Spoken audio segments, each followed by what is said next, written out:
Hi hello movie lovers, welcome to MB creative talks. So ఈరోజు మనం చెప్పుకోబోయే movie review వచ్చేసి మనమే.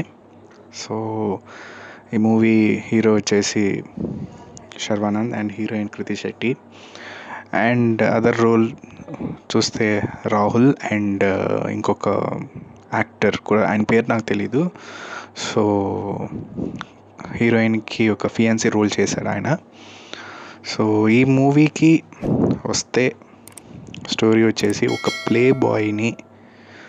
బాయ్ క్యారెక్టర్, ఒక హీరో ప్లే బాయ్ని రెస్పాన్సిబిలిటీ ఇస్తే ఎలా ఉంటుంది అనేదే ఈ మూవీ మెయిన్ థీమ్.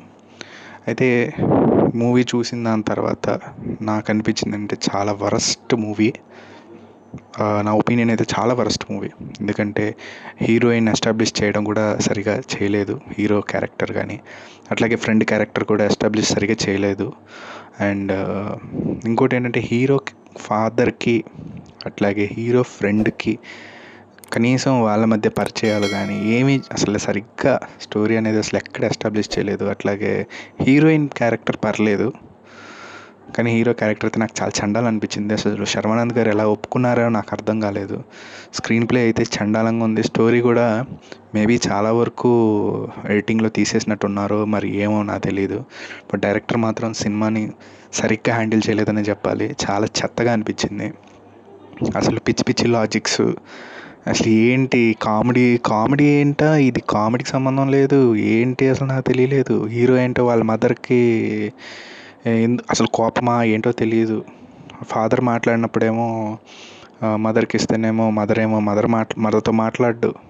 సో మదర్తో ఏమైనా గొడవ అంటే అది కూడా క్లారిటీ లేదు. మళ్ళీ కొన్ని సీన్స్లో అయితే ఇంకా మదర్తో అలాంటి గొడవలు ఏం లేవంటాడు, బిజీ అంటాడు. సో ఒక ప్లే బాయ్ క్యారెక్టర్, చాలా మూవీస్లో ప్లే బాయ్ క్యారెక్టర్ అయినా కొన్ని సిచ్యువేషన్స్ అంటే ఫ్రెండ్కి ఇచ్చే ఇంపార్టెన్స్ కానీ ఫ్యామిలీకి ఇచ్చే ఇంపార్టెన్స్ కానీ కొన్ని అట్లా ఉన్నాయి. కానీ దీంట్లో అయితే ఒక ఇర్రెస్పాన్సిబుల్ క్యారెక్టర్ లాగా చూపించారు. అంటే ఇర్రెస్పాన్సిబుల్ అంటే అసలు మళ్ళీ రెస్పాన్సిబుల్గా ఎట్లా అవ్వడం, నేనైతే కనెక్ట్ అవ్వలేదు. సినిమాలో స్టోరీ కూడా అసలు నాకు ఎక్కడ కనెక్ట్ అవ్వలేదు. చాలా చిరాకు వచ్చింది. మూవీకి వెళ్ళి చూసి ఏంటిది ఇలాంటి మూవీకి వచ్చానా అనిపించింది. నాకైతే అసలు నచ్చలేదు. అండ్ విలన్ క్యారెక్టర్ రాహుల్ గారు అయితే ఏదో ఒక అమూల్ బేబీని తీసుకొచ్చి విలన్గా చేసి చూపించారనిపించింది. నాకు తెలిసి కృతి సెన్ ఫియాన్సీ క్యారెక్టర్ రాహుల్ గారిని పెట్టుంటే బాగుండేది అనిపించేది, కానీ ఆ విలన్ క్యారెక్టర్ ఎందుకో నాకు తెలీదు, ఏదో ఇరికించి పెట్టాలనిపించింది అన్నట్టు పెట్టారు. సో ఓవరాల్ మూవీ అయితే నాకైతే నచ్చలేదు, చాలామందికి నచ్చదు కూడా. అండ్ బెటర్ శర్వానంద్ గారు ఇలాంటి మూవీస్, ఎందుకంటే శర్వానంద్ గారు మూవీస్ అంటే ఒక ఎక్స్పెక్టేషన్ ఉంటుంది, ఒక సొసైటీకి సంబంధించింది కానీ లేదా ఫ్యామిలీకి సంబంధించింది కానీ ఇట్లాంటివి జనరల్ ఇలాంటివి తీస్తారు. కానీ అలాంటిది నేను ఎక్స్పెక్ట్ చేసి సినిమా చూసిన దాని తర్వాత ఏంట్రా బాబు ఈ సినిమా ఎలా ఉందని అనిపించింది. చాలా చెత్తగా ఉంది సినిమా అయితే, నాట్ జస్టిఫైడ్. అండ్ నేను ఇచ్చిన ఇప్పుడు దాకా మూవీ రివ్యూలో అతి చెత్త మూవీ అంటే ఇది ఒకటే. సో నాకైతే నచ్చలేదు, ఎందుకంటే శర్వానంద్ గారు ఇలాంటి క్యారెక్టర్ కూడా ఎందుకు చేశారా అనిపించింది. నాకైతే నచ్చలేదు, అసలు స్టోరీ నచ్చలేదు. స్టోరీ అండ్ ఇంకోటి ఏంటంటే ఇందులో మూవీలో చాలా మంచి ప్యాడింగ్ యాక్టర్స్ ఉన్నారు, మంచి మంచి పెద్ద పెద్ద వాళ్ళ యాక్టర్స్ చాలామంది ఉన్నారు, కానీ దాన్ని కరెక్ట్గా యూస్ చేసుకోలేదు. యాక్టర్స్ని ఫెయిల్ అయ్యారనే చెప్పాలి. సో డిజాస్టర్ మూవీ నా దృష్టిలో అయితే మనమే అనేది ఒక డిజాస్టర్ మూవీ. అండ్ ఈ మూవీ ఎవరైనా చూడొచ్చా అంటే నాకు తెలిసి చూసినా కూడా అంత పెద్దగా ఇంట్రెస్ట్ ఏమి ఉండదు. నాకైతే నచ్చలేదు, ఎవరికి నచ్చదనే నా ఒపీనియన్.